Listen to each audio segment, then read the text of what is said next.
Chua na no pay my chance attention TV adofone ahwefo nyina mo bibia good morning eba attention TV eba na attention TV there yes we inspire you more enti ahobrase ne ni di ma mesrewa we pie me so de enne ne de di kan we pie me so subscribe na like your programs ni ma se ne be ya adwuma no ebekoso kama enokre ene ise odo ni be pie mu titi am be am regional police headquarters here wa Santimantema Ashanti Regional Police Commander DCOP Mr. Emmanuel Taikwadjo onin central for Asia ya no ni central for edi nkomo na community e wo mu no na ekyerese na nsen be na wotwi mu no omanya ne ntie bebre se uwramu ewo tanoso ebuakwa KNUST ene ne mountain so a eyade a akoromfo atese ewo honom yebeka se konfitechi amoapa na wonu eje enhina ewo ho na wochirema police for ye wo KNUST eye district police na afin so eye Ashanti Regional Police Operations na aka won ho aboma enei wotumi edi dwumason wochirema nipa be enan mpempam na okasai die wada a police for akachiri a enche obe hwe na wode won apie mu ewo court wochirema nipa nyensa ananan ya wache wonum no eye nipa ba ko mpempam na okasai die wato na nanom ewo nsiade wochirema eye nanu fiada june busume da na etoso adwunu so atimpi no ene adwunu no mu na wonya ne ntie se wodi woni chirem ewo mya ya maboi so a wona ye bobobon wodi anase wansiti a wache won no wo ha adwen pa ewo ho enti obanan ekọ ho eye baabi a se wo wiade a wokodi wahome broni beka se won hiding places na obo anan ewo ho no ene se woni police for na apepape ye ba mu ene tuoto ya mpepam no ka se mu ba ko atwa na nan enwon fiado na DCOP Manoche Kwadwo ni central for echichi nkomo no odi tuja se ba ko de titi a oda konfa anache aban ya resabia ya ba ko ya odi ni atuja se yahanu nuhu ono so odi no ho akan wura na wahye se waguso agu asem so ya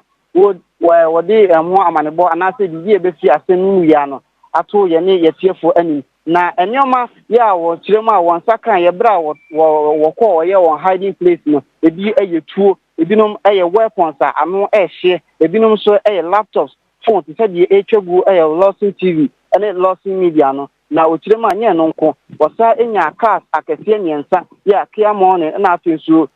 two Toyota Corolla we ene cars ni mfidi ahodo pi na okirema nkofo nan ya na num ya na wachi won no woko won fie no na ewo ho na ebra DCOP Mr. Emmanuel Taikwadjo ene incentive for kasa no ensensei na odi Tvgh Ashanti region particularly Kumasi yanya robberies ewo residences dodwana wo ebuakwa tanoso apatrapa denchemoso ene appeal na 27th of June no etwemu no ye joined patrol team KNUST district patrol any regional operation team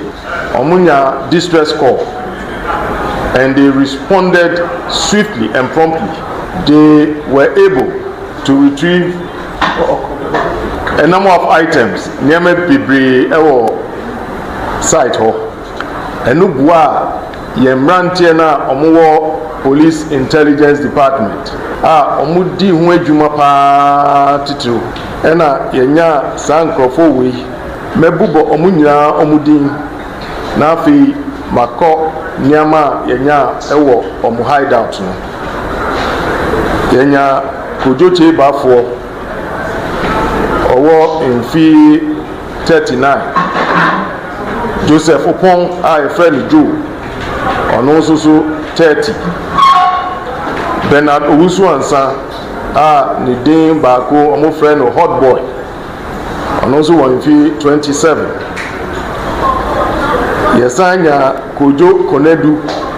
ono wo 28 James Asaribuatin 26 Emmanuel Asiedu ono so wo 27 any Maxwell Jima ono so wadi fi 30 na operation mu no rubber baako ohwe ni nkwa enche say na oni police for enya exchange of fire na ye de no calm ye de ni ko konfanoche ho ye ko na doctors for omuye hu bia wontimi and jeno ya chi wo no kwadwo che baafo hey che baafo ya kwadwo che baafo kwa ye wa chimachi azu wo mai yati yazi akwachi akrofo ba kuni kwa che baafo ka se besi ahwe no ode no hojo nyo no a Joseph Apon ena fe Bernard Owusu ansa eni nipa bia eka ho ena ya kire wo mo na yenkwa ahoma so na yenkonkwadi ase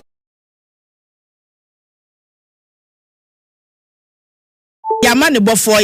na yasom na yenni kan entie nkomo a akoso e wo sa akromfo yin sensemi mu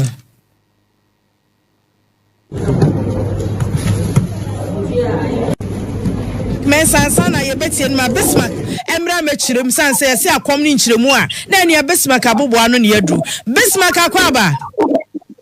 na baba so me joso na akromfo no ahu o manim de ya ba o manim de yehu na aja onu ta principal e jojo so de mudidi sometimes no hu kwa na o mu ntimi wa hu cha video nka je mu no o mu be ma normal cha na se video a o be blame nka ga se de be ya ni pa do na hu manim nti ya husa kwadwo kwadu sei oba ya wa ya rasta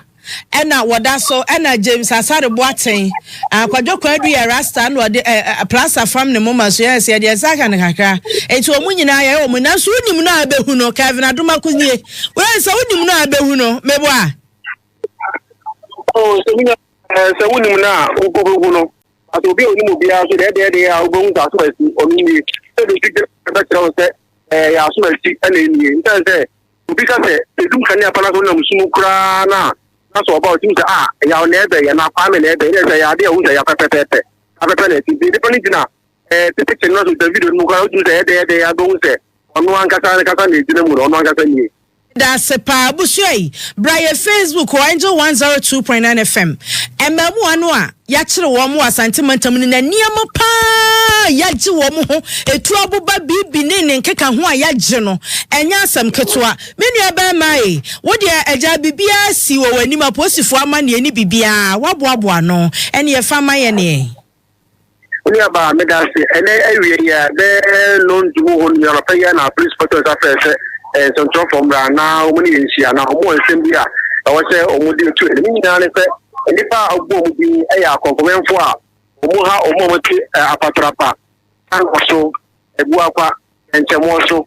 ene kachimane ni potem ho nyina ya dia kono bo ya koso o samantem ho nyina no ya dia fe nipa du side pa imuna idi ka boni ni nyina nti to so se omunya nsem no no mto duemu a hu se nipa idi boni nyina no fan konkofu yi omo de ya chu na ni se na pe o ma chu mu amika se obudi ya be se mi ka fo se ya mama nsa nyina hu se sai nipa ma chu mu omo tete ana so apatapa ebu akwa de nchemo so ntachima no omo da omo tin na nipa bono po do edi boni